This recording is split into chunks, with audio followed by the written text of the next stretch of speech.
El mensaje del día de hoy tiene mucho que ver con crecer, con reflexionar en qué nivel estoy y hacia qué nivel tengo que avanzar. Y voy a comenzar haciendo una pequeña reflexión acerca de cómo son los bebés.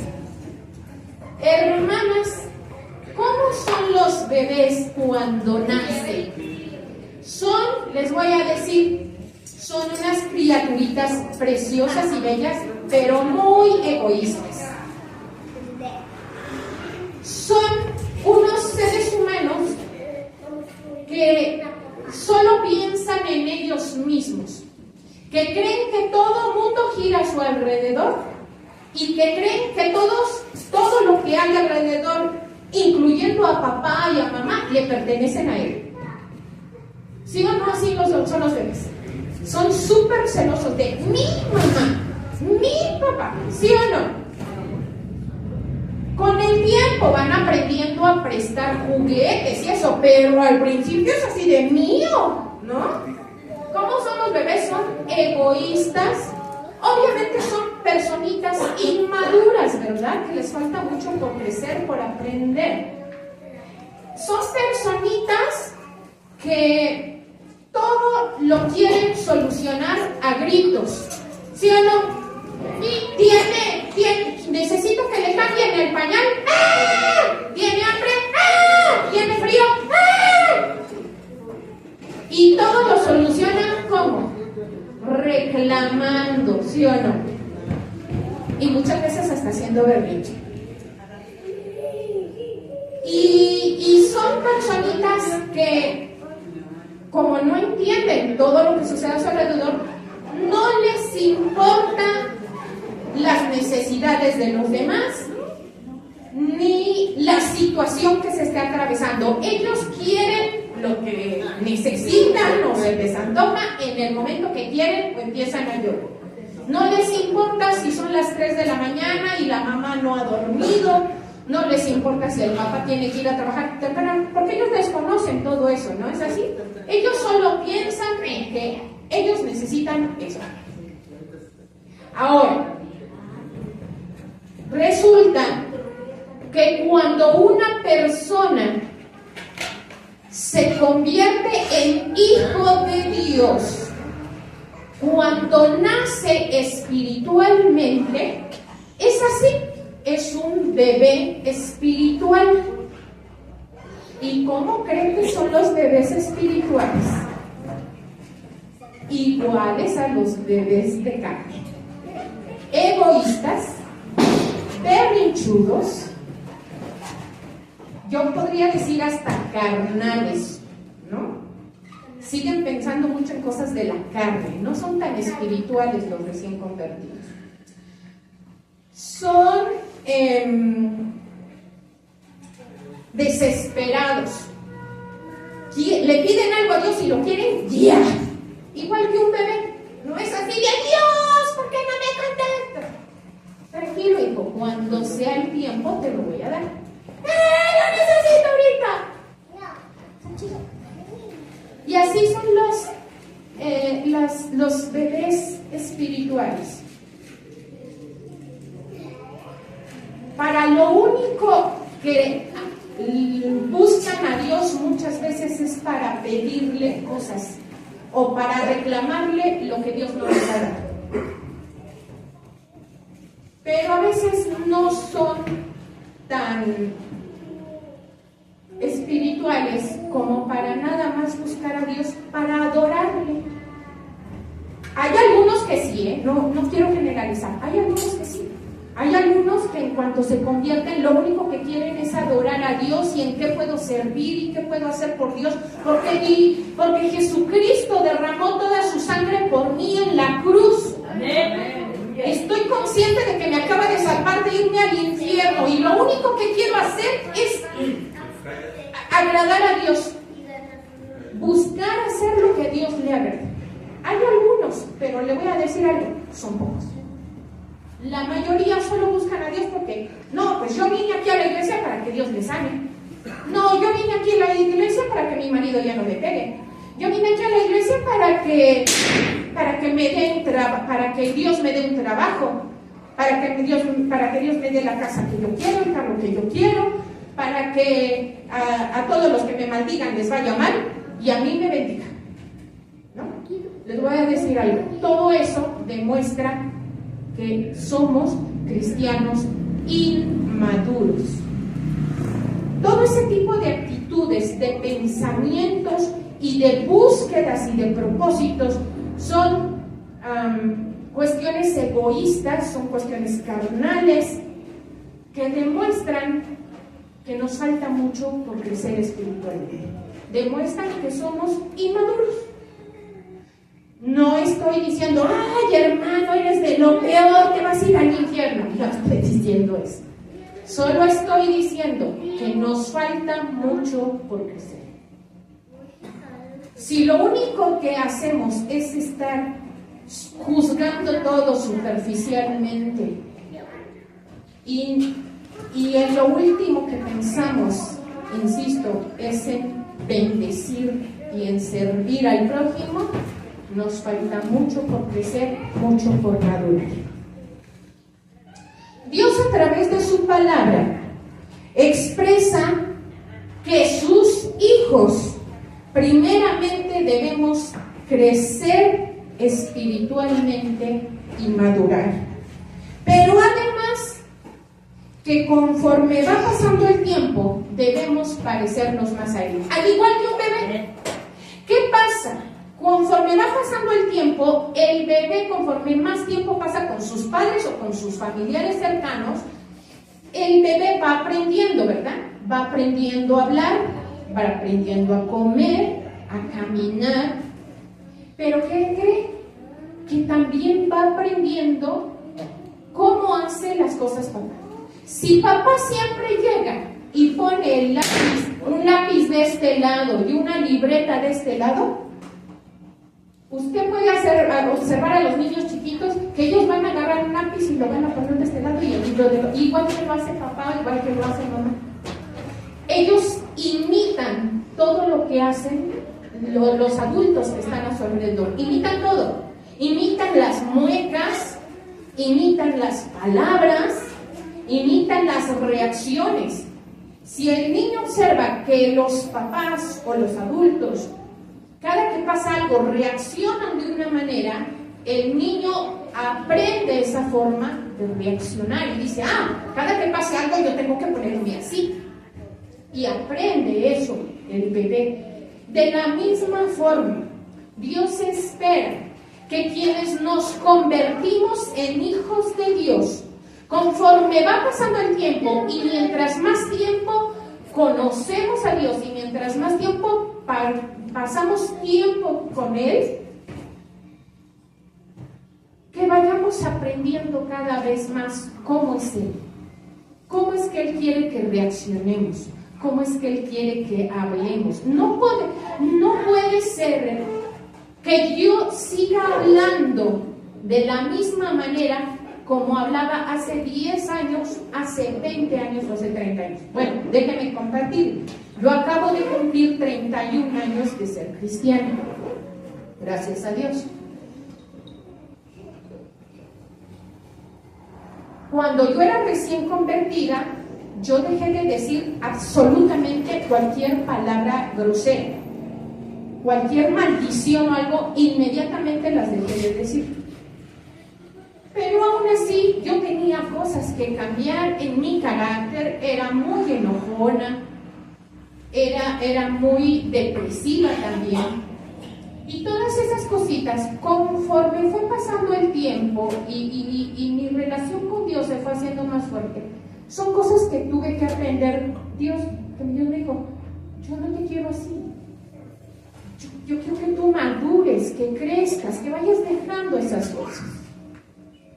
Entonces, conforme va pasando el tiempo, nosotros debemos ir pareciéndonos cada vez más a nuestro Padre espiritual, que es Dios. ¿No?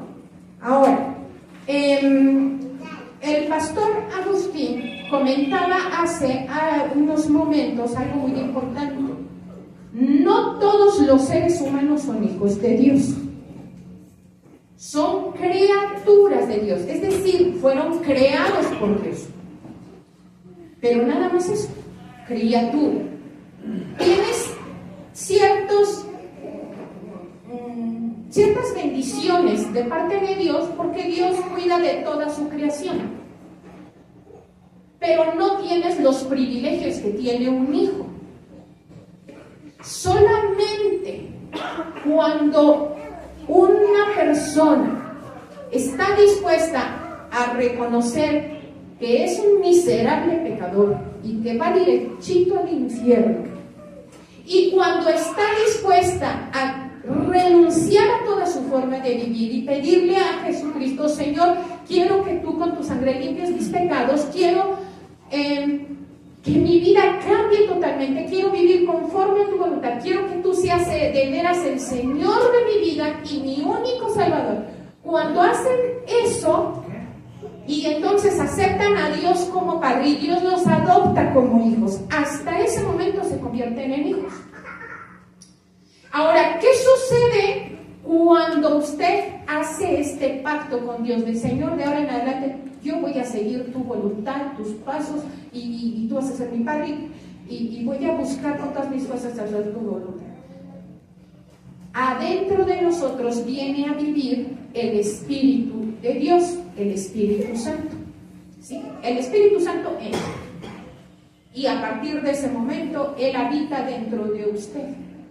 Y a partir de ese momento el Espíritu Santo le va a ir ayudando en sus debilidades. Porque honestamente, hermano, nadie puede dejar el vicio del alcohol sin ayuda del Espíritu Santo. Nadie. Sí, medio lo dejan unos meses y unos años, los de AA, por ejemplo, pero luego recaen y los tienen que estar cuidando, y que el padrino y que no sé qué. ¿Saben por qué? Porque les falta un elemento. Necesitan que el Espíritu Santo esté dentro de ellos, ayudándolos y fortaleciéndolos para dejar cualquier vicio, cualquier debilidad, cualquier problema de carácter que tengamos. Le voy a pedir que por favor abra su Biblia en la segunda carta del apóstol Pedro.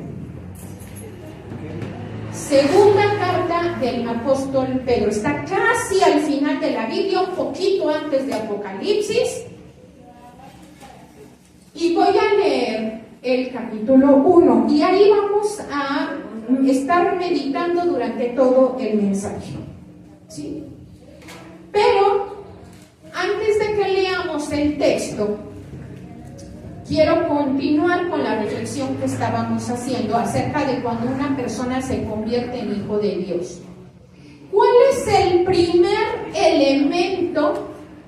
¿Cuál es la primer cualidad? ¿Cuál es la primer cualidad que debe de tener una persona para convertirse en cristiano? Es decir, para convertirse en un hijo de Dios y ser una persona salva de irse al infierno. ¿Cuál es la característica básica para ser salvos? Acuérdese, ya los cristianos no somos salvos por obedecer la ley del Antiguo Testamento. Ahora somos salvos por gracia, pero gracias a nuestra fe. Exactamente. Ese es el elemento básico. De ahí partimos, de ahí para arriba. Ahora, la fe que tenemos al inicio es una fe muy básica, precisamente, y esa fe va a tener que ir creciendo. Pero en este texto que vamos a leer, nos dice Dios que no basta con que crezcamos en fe, sino que a esa fe le tenemos que ir añadiendo otras cualidades. Si es que de verdad queremos ser unos dignos hijos de Dios y llegar a parecernos a Él, y llegar hasta esa estatura del varón perfecto que es Cristo Jesús. Entonces, voy a dar lectura a la segunda carta del apóstol Pedro, capítulo 1. Voy a leer los versículos del 4 al 8. Dice así: por medio de las cuales nos ha dado preciosas y grandísimas promesas, para que por ellas llegases a seis participantes de la naturaleza divina, habiendo huido de la corrupción que hay en el mundo a causa de la concupiscencia. ¿Qué es la concupiscencia? Es la tendencia a pecar que tiene el ser humano. Vosotros también, poniendo toda diligencia por esto mismo, añadir. A ver, hermano, ponga atención a esa palabra. Dice, ¿Dios te va a añadir? ¿Eso es lo que dice? No dice Dios te va a añadir. Dice, tú tienes que añadir.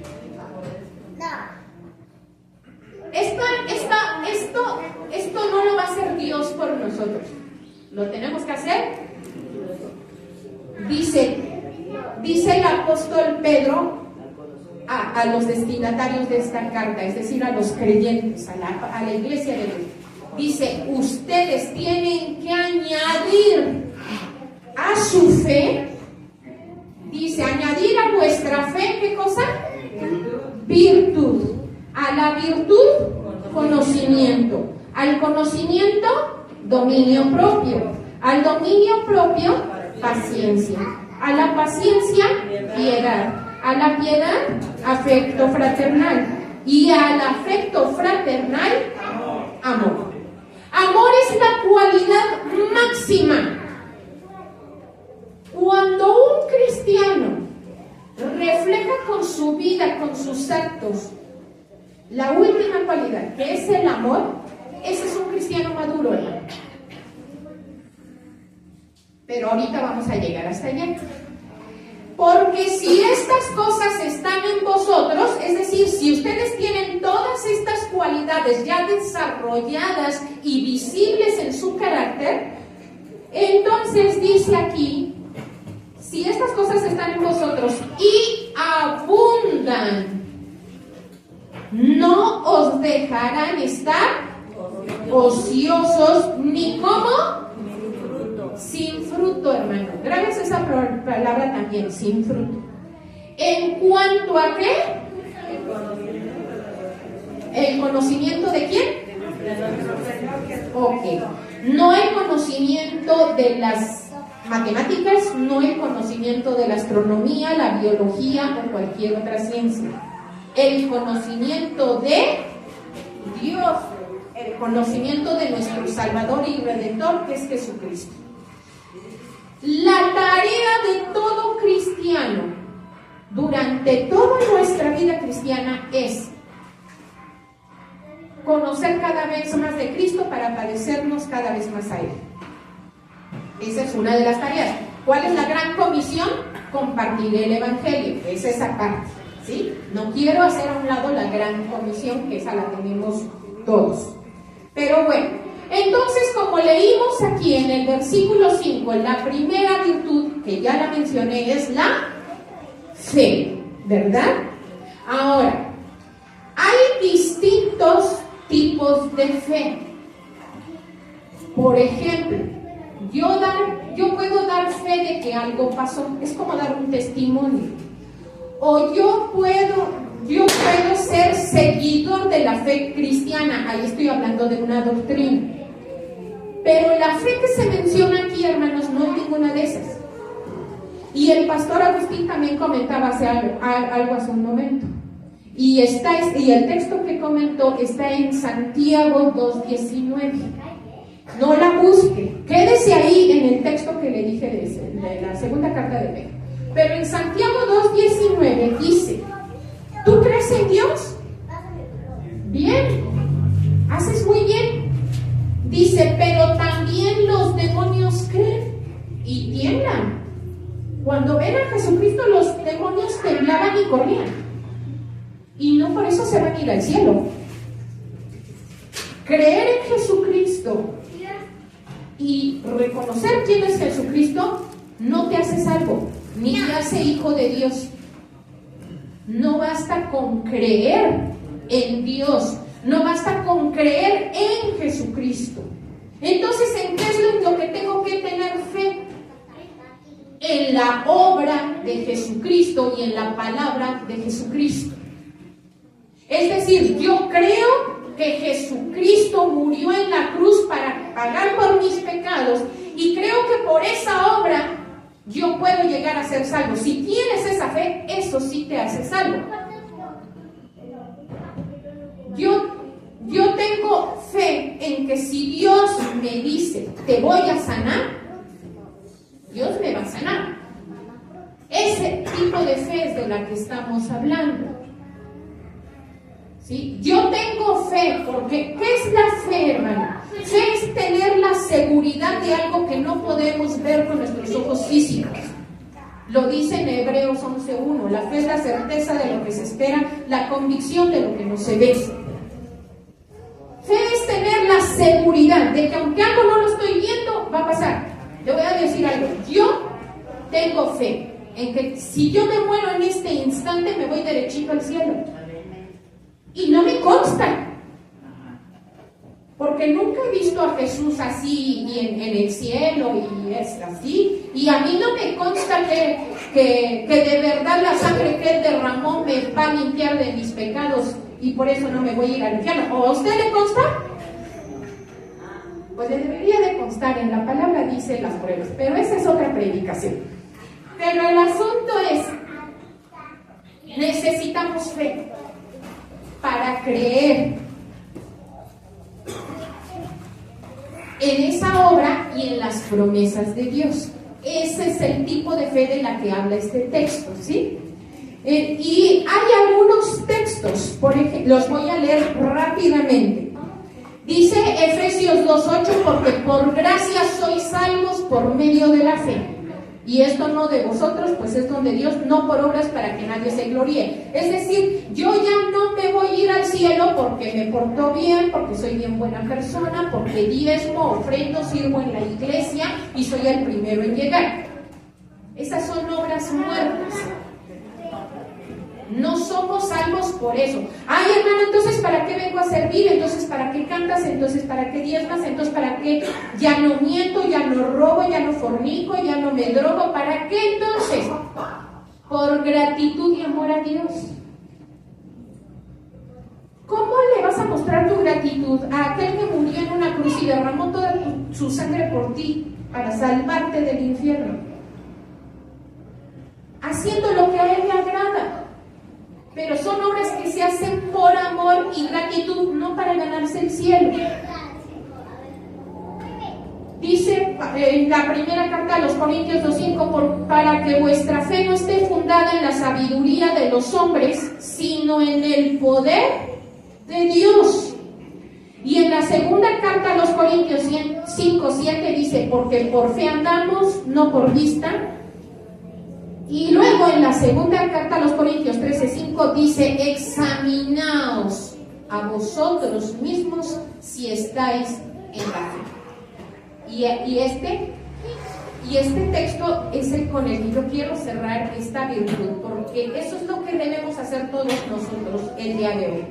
Debemos autoexaminarnos. Deje de pensar en el hermano de al lado. Ay, el hermano de al lado le falta fe. No, autoexamínate tú. ¿Tú cómo estás con tu nivel de fe? ¿Cómo estás tu relación con Dios como hijo? La segunda cualidad mencionada en el texto que leímos en segunda de Pedro dice, añadid a vuestra fe virtud.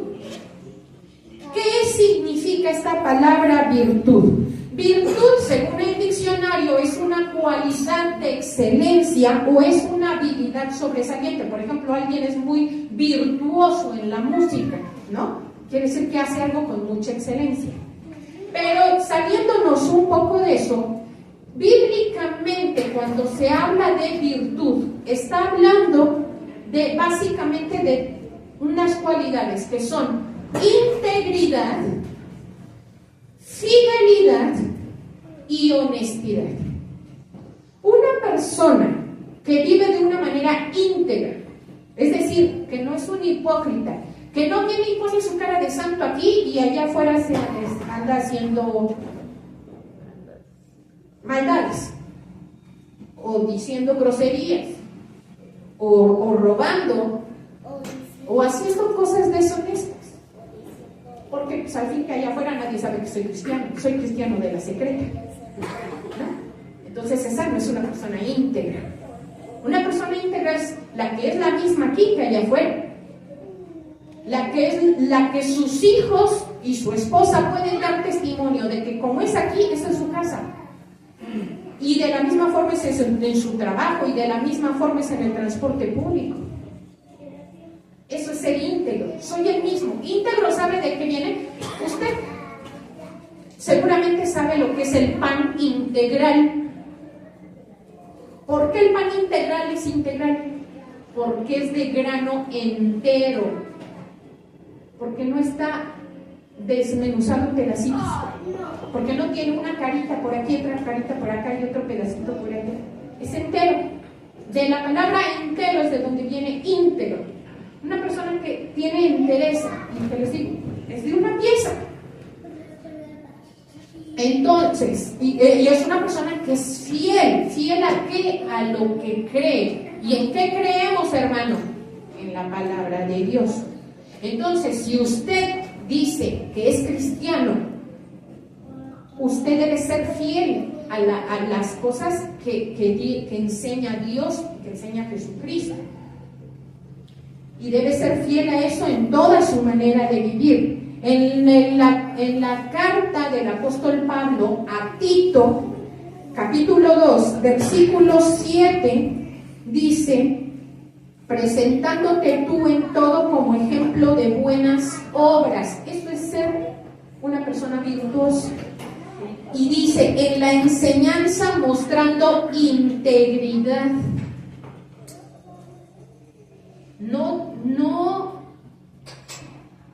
No enseñes cosas nada más para que tú saques provecho. Enseña lo que de verdad dice la Biblia.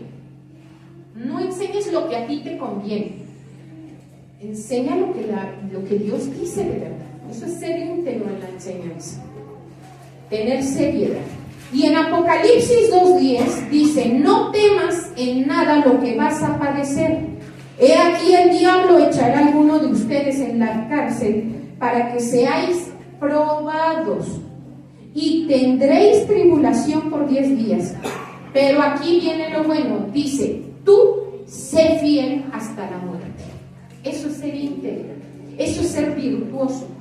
No importa si me amenazan con matarme, yo soy cristiano y amo a Dios por sobre todo, y así me maten, yo no niego a Cristo. Yo estoy dispuesto a morir por Cristo, me hagan lo que me hagan. Eso es ser virtuoso. La tercera cualidad, añadir a la virtud conocimiento. Uy, hermano, aquí la cosa se pone pesada.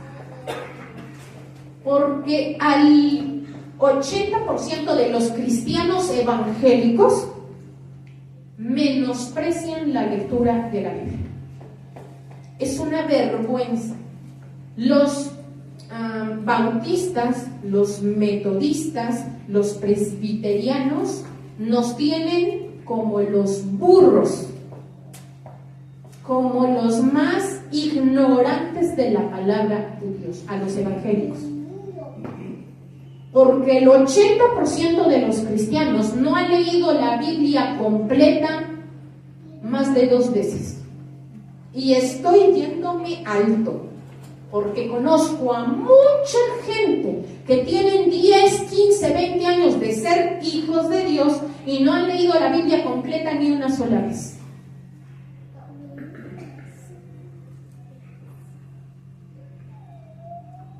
Dicen que aman a Dios, pero no tienen tiempo para pasar tiempo con Dios leyendo su palabra. Señor, ¿qué me vas a hablar hoy? Cuando usted ama a alguien, usted pasa tiempo con esa persona y usted quiere escuchar lo que esa persona le quiere decir, sí o no. Si yo amo a Dios, me interesa lo que Dios tiene que decirme, que enseñarme para que yo crezca y me parezca más a Él. Por lo tanto, todos los días yo voy a apartar por lo menos media hora. Hermano, tiene 24 horas para usted. ¿No tiene usted media hora para el que le salvó la vida? Ah, pero dice que lo ama. No, hermano, es que yo trabajo todo el día. Tiene dos opciones. Se para media hora antes o se acuesta media hora después. Pero a Dios no lo va a dejar plantado, esperando y siempre en un rincón. Ahí está Dios esperando, a ver a qué hora tiene mi hijo tiempo para mí. No, Señor, yo aquí tateando los domingos nada más. O los días que hay culto. No, debemos tener una relación diaria con Dios para adquirir conocimiento. A ver, ¿se acuerdan qué tipo de conocimiento era? Conocimiento de Jesucristo. No era, acuérdense, no era conocimiento de biología ni de astrología. No estamos hablando de ese tipo de conocimiento, obviamente. Para que nosotros podamos conocer más a Dios, más la voluntad de Dios, para que podamos saber qué cosas le gustan a Dios y qué cosas no le gustan, ¿usted en qué cree que tiene que avanzar en conocimiento? ¿En dónde se encuentra todo lo que le gusta a Dios y todo lo que no le gusta? En la Biblia. Entonces usted tiene que crecer en conocimiento de la Biblia, de la palabra de Dios. ¿Sí?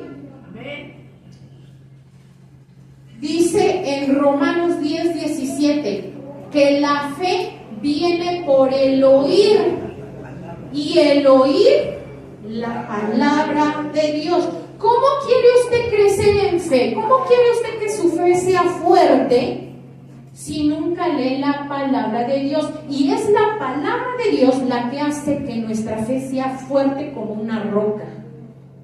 Cuando usted conoce todo lo que Dios dice en su palabra, dice, a mi Dios nadie lo mueve. Pero cuando usted no lee la palabra de Dios, cualquier cosita, ay Señor, se me hace que no me vas a ayudar, mejor me las arreglo yo solo. ¿No? Efesios 4:13 dice, hasta que, bueno, de hecho es la que les mencionaba al principio, hasta que todos lleguemos a la unidad de fe y del conocimiento del Hijo de Dios, a un varón perfecto a la medida de la estatura de la plenitud de Cristo. Y aquí hay una oración que el apóstol Pablo hace por los efesios. Dice en Efesios 1:17, para que Dios nuestro Señor Jesucristo, el Padre de gloria, os dé espíritu de sabiduría y de revelación en el conocimiento de Él. Esa es mi oración el día de hoy, hermano. Que a cada uno de los que estamos aquí y que a cada una de las personas que escuchen este mensaje por internet, Dios derrame este espíritu sobre ustedes. Espíritu de sabiduría y de revelación y de conocimiento de su palabra y de su persona y de su amor y de su voluntad y de su propósito para su vida.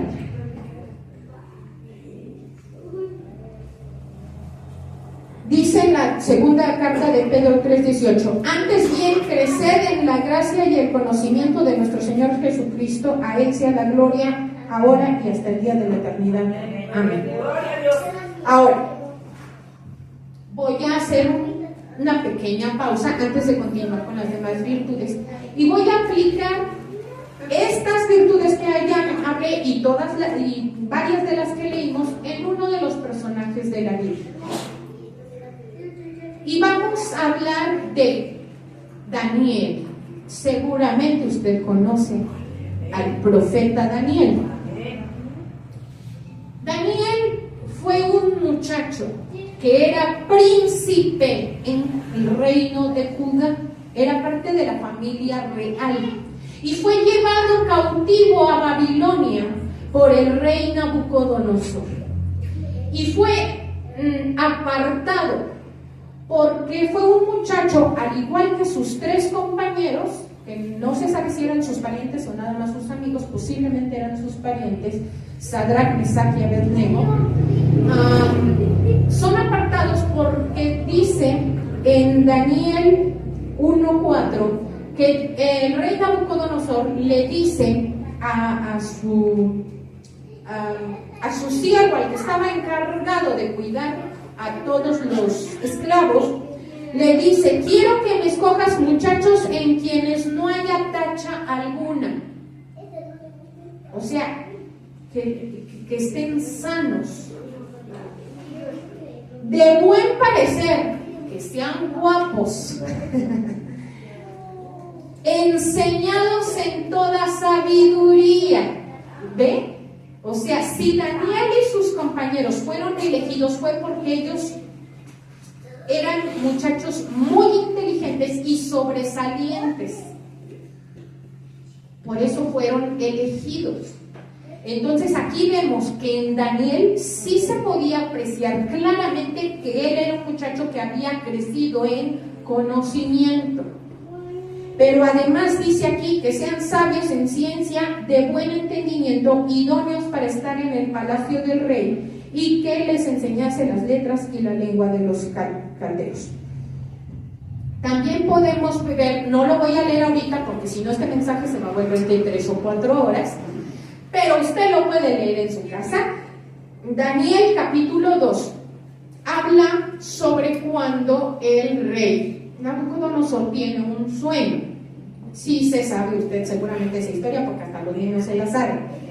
El rey tiene un sueño, no hay ningún sabio en el reino que se la interprete, y finalmente Daniel le pide a su jefe, ¿cómo se dice?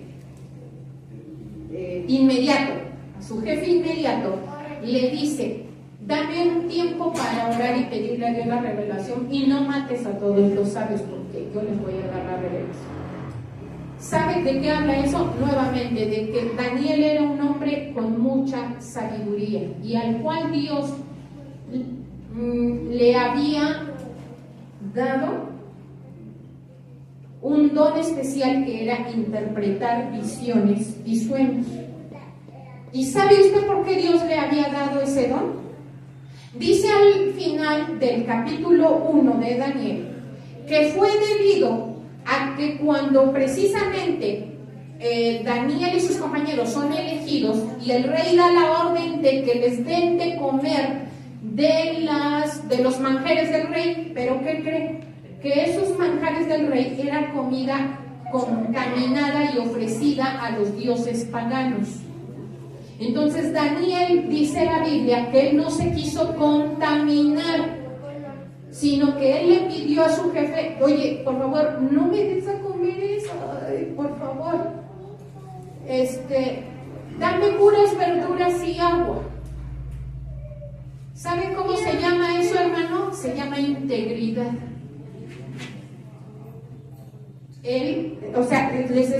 Estamos aquí viendo aplicados en una persona las virtudes, ¿verdad? Que estamos viendo. Gracias a que Daniel fue íntegro y a que tuvo ¿cómo podremos llamar? Esa habilidad, esa sutileza para dirigirse a sus superiores, Dios decide darle esos dones superiores para interpretar visiones y para interpretar sueños.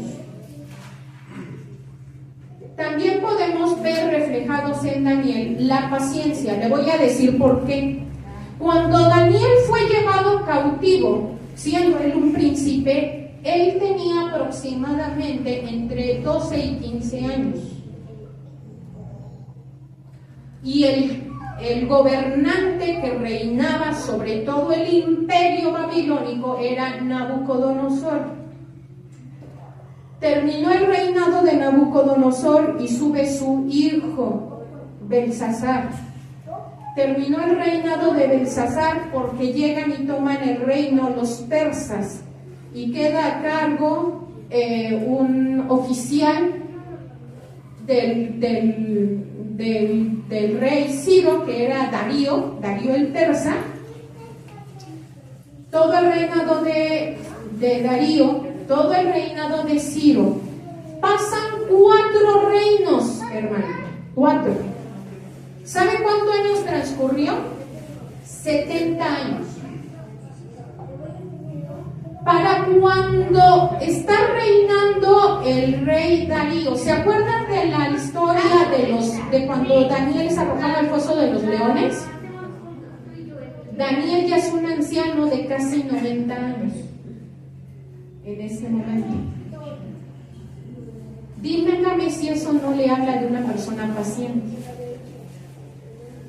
Y dice en el Daniel capítulo 9, insisto, no los voy a leer, hermano, porque si no me alargo mucho, pero en Daniel capítulo 9 dice que Daniel había estado leyendo las profecías que había escrito el profeta Jeremías acerca de los 70 años de cautiverio. Y cuando Daniel lee esas profecías y ve que ya se cumplieron los 70 años, ¿qué cree que hace Daniel? No, pues yo estoy re bien aquí, estoy en el palacio. No, él se postra y llora y dice: Señor, te pido perdón por los pecados que hemos cometido mi pueblo y yo. Se identifica con el pueblo, toma los pecados de su pueblo como suyos propios y ora por su pueblo, intercede por su pueblo, intercede para que el pueblo de Israel sea liberado de ese cautiverio. ¿Sabe cómo se llama eso? Se llama amor fraternal.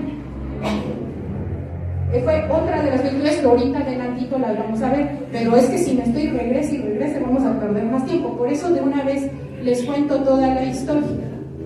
Entonces, podemos ver en Daniel varias de esas virtudes, ¿verdad? Es un gran ejemplo de cómo debe ser un verdadero hijo de Dios. Ahora vamos a la cuarta virtud que se le debe añadir a la fe, y es el dominio propio, hermano. Uy, no, hermano, que la cosa se puede cambiar tremenda. ¿Qué es el dominio propio? Es el autocontrol. En la Biblia se le llama también templanza. Es decir, ser una persona estable. No hay, hay personas que basta cualquier cosita, son los hermanos Cerillo. Cualquier cosita les hace así, se encienden, ¿no? Son muy iracundos, o cualquier cosita y ¡ay, me lastimó, me ofendió! Dominio propio. Tienes que ser una persona estable. Los bebés son así, son llorones y se toman todo muy a pecho. Pero un cristiano maduro no puede ser así. Los cristianos maduros decimos: seguramente esta persona tuvo un mal día, que Dios la bendiga, pero no me va a robar mi paz, no va a hacer que yo me enoje, que agarre un coraje y que se me derrame la bilis y a lo mejor hasta que me dé artritis. No voy a permitir que él altere mi estado de ánimo y que haga que yo haga cosas que ofenden a Dios.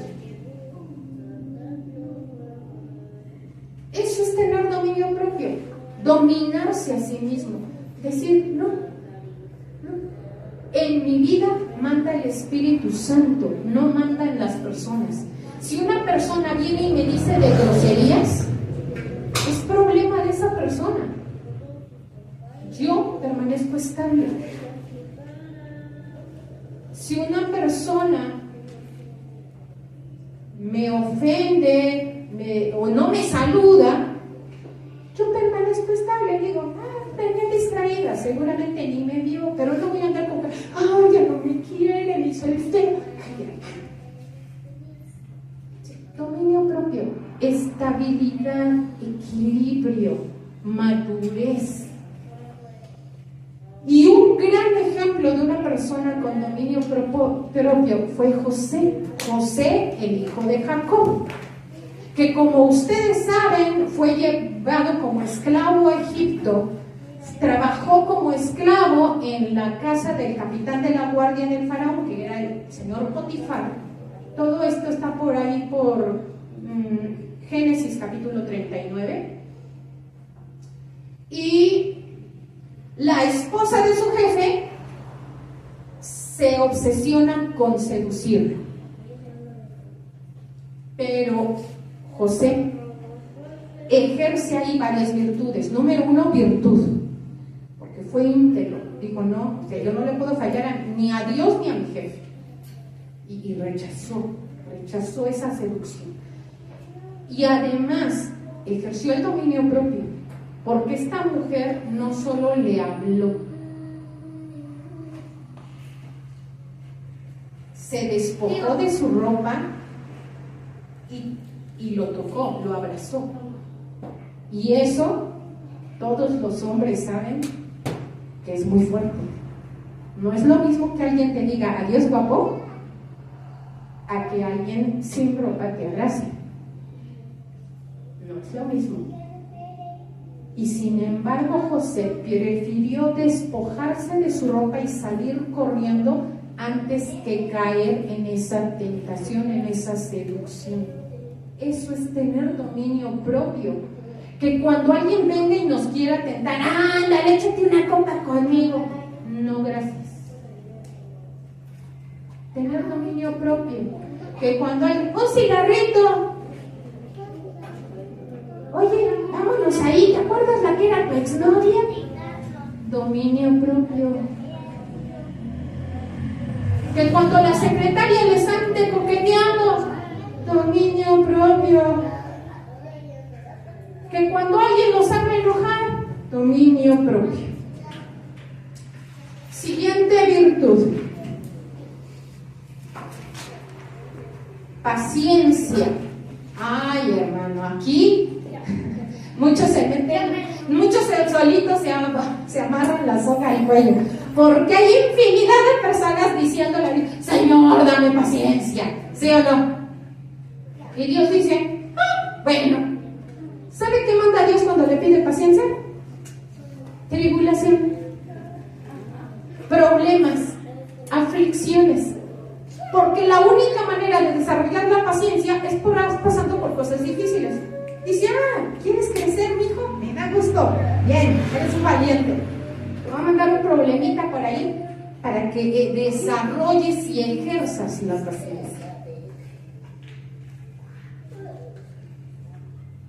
Entonces, consejo, no pida paciencia. Mejor ejerzala. Agarre aunque sea la poquita que tenga y úsela. Pero le voy a dar un tip, porque déjeme decirle, tengo la bendición de ser una persona extremadamente paciente. Por algo trabajé 25 años con niños. Soy extremadamente paciente. Tengo la doble porción de paciencia. Y le voy a pasar un tip. Cuando sienta que está por estallar, que se va a portar de una forma impaciente, acuérdese de la paciencia que Dios le ha tenido a usted. Acuérdese cuántas veces usted ha hecho enojar a Dios, peor de lo que lo han hecho enojar a usted. Acuérdese cuántas veces usted ha defraudado a Dios. Acuérdese cuántas veces se ha propuesto algo y ha fallado. Y entonces, cuando usted se acuerde de todo eso, va a dejar de estar juzgando a los demás y va a decir, no, voy a ser paciente con él, así como Dios ha sido paciente conmigo. Porque si Dios me trata a mí con cariño, con respeto, yo no tengo por qué tratar de una forma diferente a los demás. No tengo por qué ser impaciente. Además, ser impaciente también refleja, ¿sabe qué cosa? Falta de fe.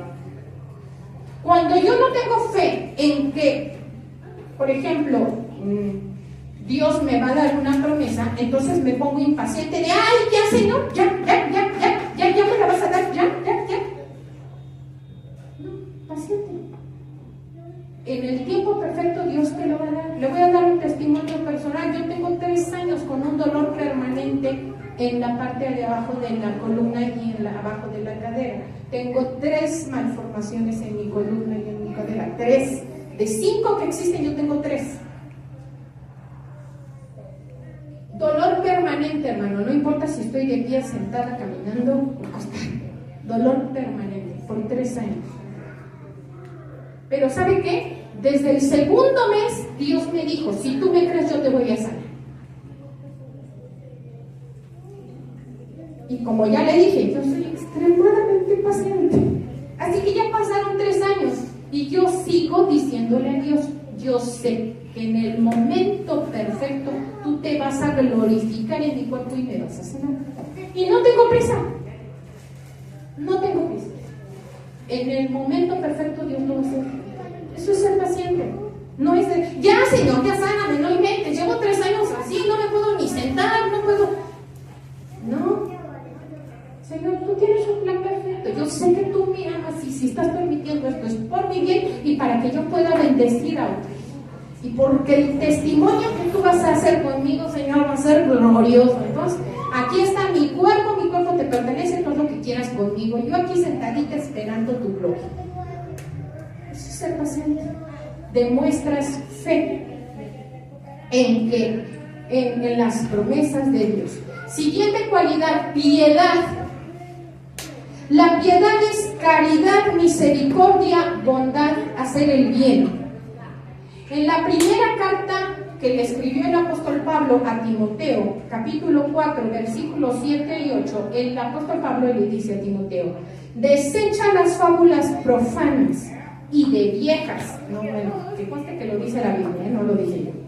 Ejercítate para la piedad, porque el ejercicio corporal para poco es provechoso, pero la piedad para todo aprovecha. A ver, hermano, atención. ¿Con qué comparó el apóstol Pablo la piedad? Lo acabamos de leer. ¿Con qué la comparó? Con el ejercicio físico. Dice, así como tú para mantener activo tu cuerpo, para mantenerlo sano, haces ejercicio físico, en lo espiritual, la manera de mantener sano tu ser espiritual, tu espíritu, la forma de mantenerte sano es ejerciendo la piedad. ¿Quiere usted convertirse en un cristiano maduro? En alguien que de verdad tenga el carácter de Jesucristo, ejerza la piedad. ¿Qué es la piedad? Como ya les dije, es tener misericordia de los demás. En vez de estarlos juzgando y enojándome porque, ay, a mí la muela este hermano, ¿cómo es? En vez de mostrar esa falta de dominio propio, ejerzo piedad y digo, pobre hermano, tiene prisa o está enfermo, está cansado. Mira a esas personas, no conocen a Dios y mira cómo viven. En vez de juzgarlas de, ay, idólatras, pecadores, se van a ir al infierno. O sea, en vez de ponerme en ese plan tan absurdo que no salva a nadie, mejor digo, pobres de esas personas. Necesitan misericordia, necesitan conocer el amor de Dios.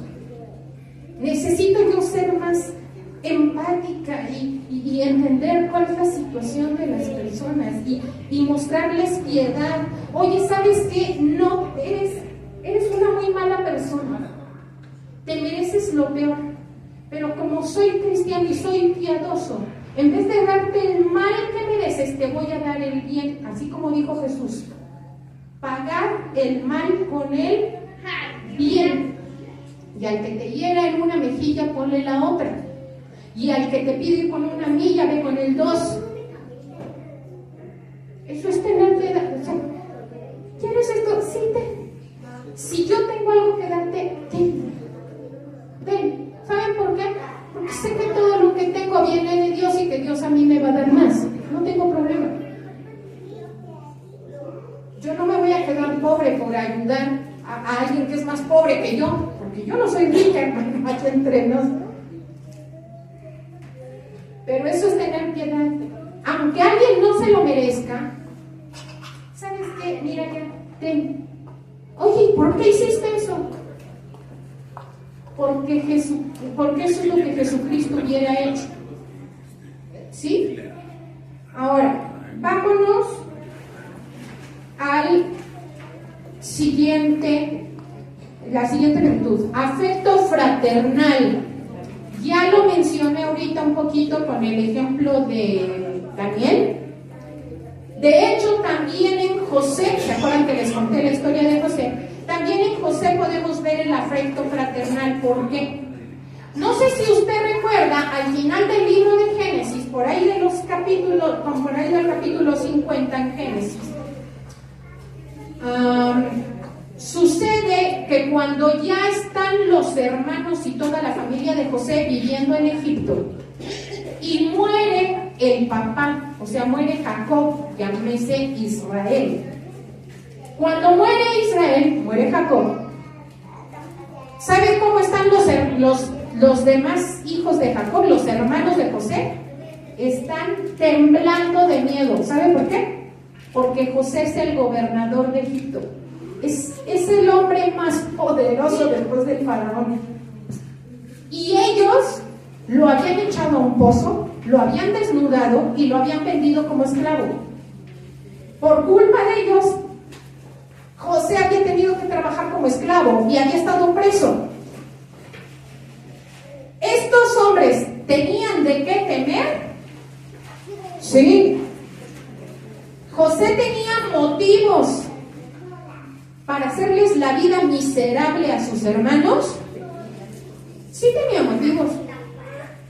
Pero José era un hombre, insisto, virtuoso, piadoso, misericordioso, y además tenía afecto fraternal, porque no solamente no se venga de ellos, no les hace la vida miserable, sino que además les dice: tranquilos, yo no les voy a hacer daño.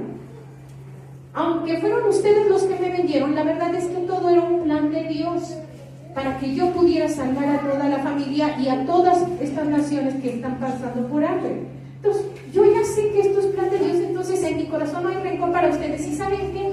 Tranquilos, porque yo los voy a alimentar a ustedes y a toda su descendencia. ¿Cómo se llama eso?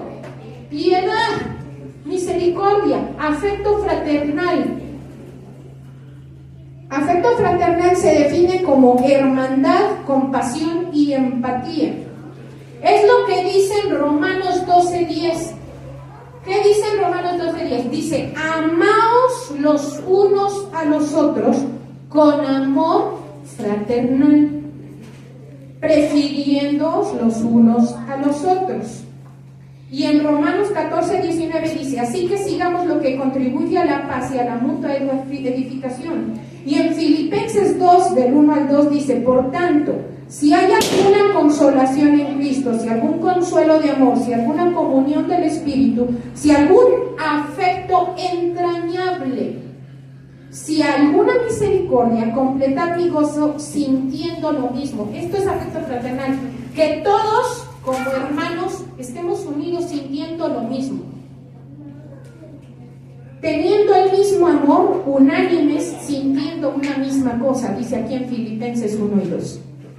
Y llegué a la última característica, que es el amor. Y como les mencioné al principio, es la cúspide. Porque una cosa es tener misericordia, tener piedad, tener dominio propio. Y otra cosa es llegar al punto. La palabra usada en el texto la palabra que usó Pedro al escribir la segunda carta, en el texto que leímos, en el capítulo 5, la palabra es ágape. Y de hecho, mejor pronunciado es agape. Es un amor perfecto, desinteresado, no espera nada a cambio.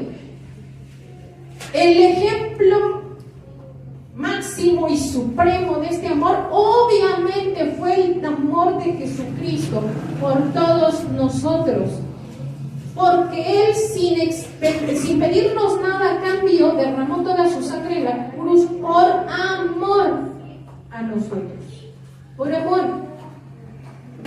Eso es el amor. Amor no es cuando sientes maripositas en la panza, ¡ay, estoy enamorada! Ese no es el amor del que habla aquí. No es un amor emocional, ni es un amor romántico, ni es un amor egoísta de, pues si él me quiere, yo lo quiero, y si no, córtalas. No es ese tipo de afecto, porque ese es un afecto inmaduro, y estamos hablando de madurez. Y les dije que la manera de distinguir a un cristiano, a un hijo de Dios que has madurado lo suficiente, es por el nivel de amor que tiene hacia los demás. Hay cristianos muy egoístas que dicen, no, pues a mí me gusta esto y a mí me vale lo que piensen los demás. Yo tengo ganas de comerme esto y no me importa si hago tropezar a alguien. Eso es ser muy inmaduro. En cambio, un cristiano maduro, ¿qué hace? Decía el apóstol Pablo, si yo sé que lo que voy a comer va a hacer tropezar a alguien, si yo sé que lo que voy a hablar, voy a comer, voy a probar, voy a bailar o lo que sea, va a hacer que alguien tropiece en la fe o no quiera acercarse a Dios, yo que soy maduro y que amo al prójimo como a mí mismo, renuncio a mi derecho de hacer lo que yo quiera y digo, no, por amor a ese hermano no voy a comer esto, por amor a ese hermano mejor no voy a hablar de este tema, por amor a ese hermano voy a dejar de vestirme así. Un ejemplo muy claro son las feminazis. Yo tengo derecho a andar desnuda y... Una persona madura que ama al prójimo como a sí mismo, ¿qué dice? No, si yo sé que con mi forma de vestir te estoy provocando a pecado, entonces yo me visto decorosamente, ¿no? Que no te provoque yo a pecar. Pero eso solo lo hacen las personas maduras, las que piensan en los demás como en sí mismos. Dijo el apóstol Pablo en la carta a los Colosenses, capítulo 3, versículo 14, sobre todas estas cosas vestíos de amor, que es el vínculo perfecto. Y en la primera carta a los Corintios 16, 14 dice, todas vuestras cosas sean hechas con amor. Y en Efesios 5:2 dice, y andad en amor como también Cristo nos amó y se entregó a sí mismo por nosotros, ofrenda y sacrificio a Dios en olor fragante. Y finalmente quiero leer el texto de Juan 13:35, que son palabras de Jesucristo hacia sus discípulos. ¿De qué estamos hablando hoy? De cómo maduran y crecen los hijos de Dios, ¿no?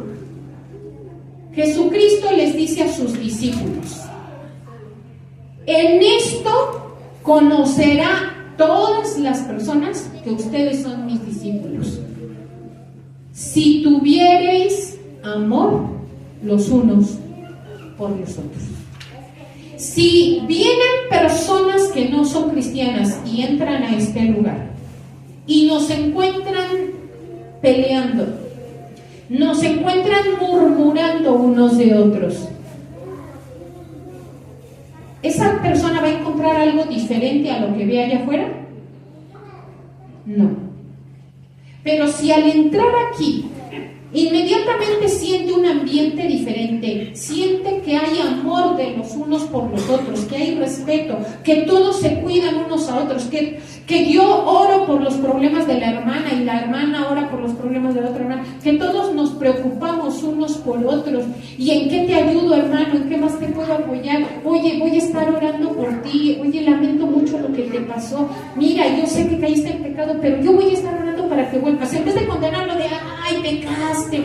No, voy a orar por ti. Si una persona entra y ve ese amor derramándose en cada una de las personas de este lugar, esa persona va a ser salva. Porque dicen, ¿qué van a conocer los demás que de verdad ustedes son discípulos de Cristo? en que se amen unos a otros, que se cuiden unos a otros, que unos lleven las cargas de los demás.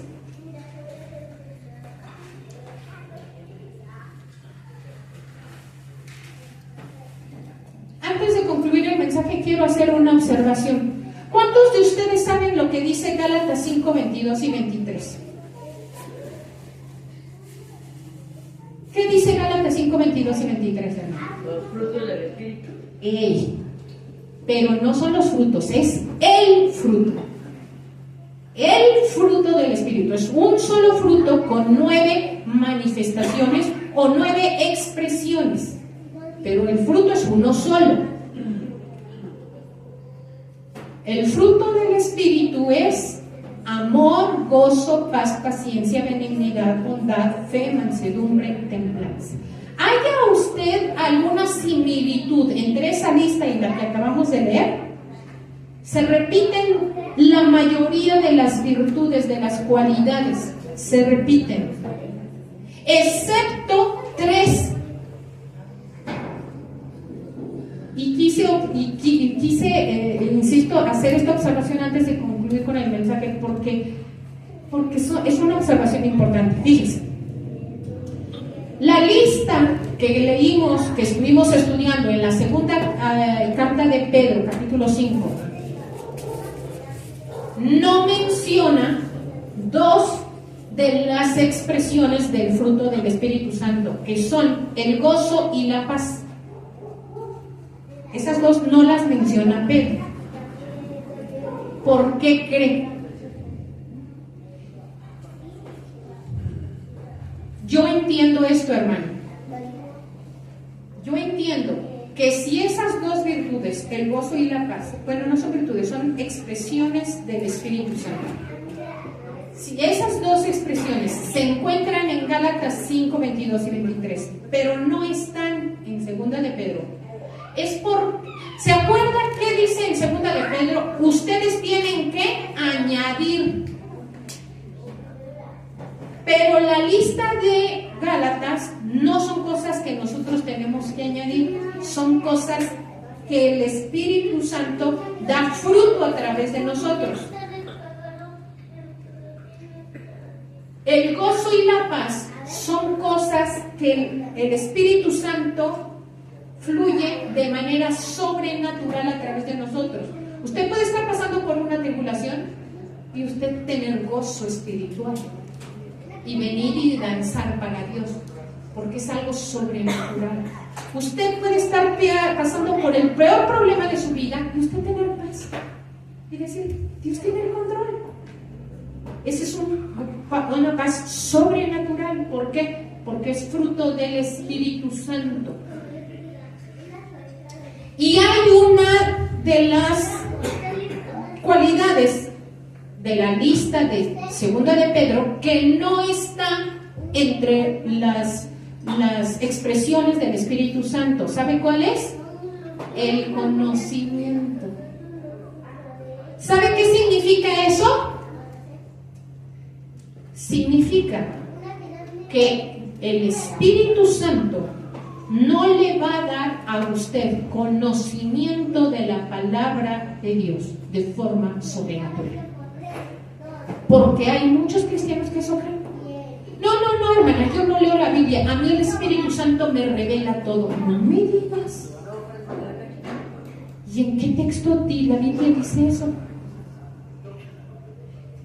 El Espíritu Santo nos recuerda lo que hemos leído, pero si usted no lee, el Espíritu Santo no tiene nada que recordarle. Y usted posiblemente recuerde unos pocos textos, son los pocos que ha leído. Pero si usted nunca lee la Biblia, el Espíritu Santo no le puede dar conocimiento de forma sobrenatural. No lo va a hacer, no es bíblico. No, hermana, pero una vez Jesucristo dijo que cuando que no pensemos en lo que vamos a hablar, porque el Espíritu Santo en ese momento nos va a decir que hablar. Sí, pero Jesucristo estaba hablando de cuando seamos llevados cautivos por causa de predicar el Evangelio, que vamos a ser encarcelados, que vamos a ser llevados ante las autoridades, y que en ese momento, cuando las autoridades nos pidan razón de nuestra nuestra fe, dice Dios, no te preocupes por lo que vas a decir, porque en ese momento mi espíritu te va a dar una palabra poderosa. De eso está hablando cuando dice, no te preocupes de lo que vas a hablar, porque el espíritu en ese momento te va a dar palabra. Está hablando de persecución, de encarcelamiento. No está hablando de que cuando a usted le toque compartir un estudio, usted diga, no, a mí en el mero momento Dios me va a revelar. No, hermano, eso no es bíblico.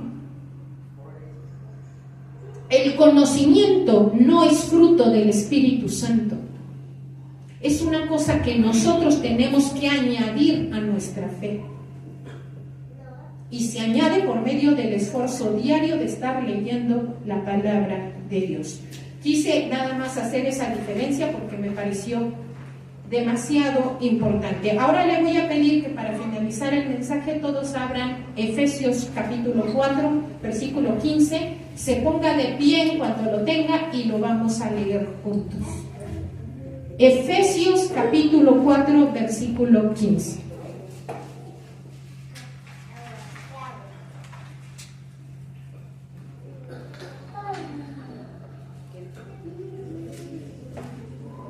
Dios quiere que crezcamos, hermano, que maduremos, que nos parezcamos a Él y que alcancemos esa estatura del varón perfecto. ¿Listos todos de pie con Efesios 4:15 para que lo leamos juntos? ¿Listos?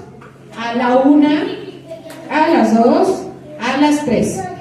Sino que siguiendo la verdad en amor, crezcamos en todo en aquel que es la cabeza, esto es el Cristo Jesús. Sino siguiendo la verdad en amor, crezcamos ¿en qué? En todo.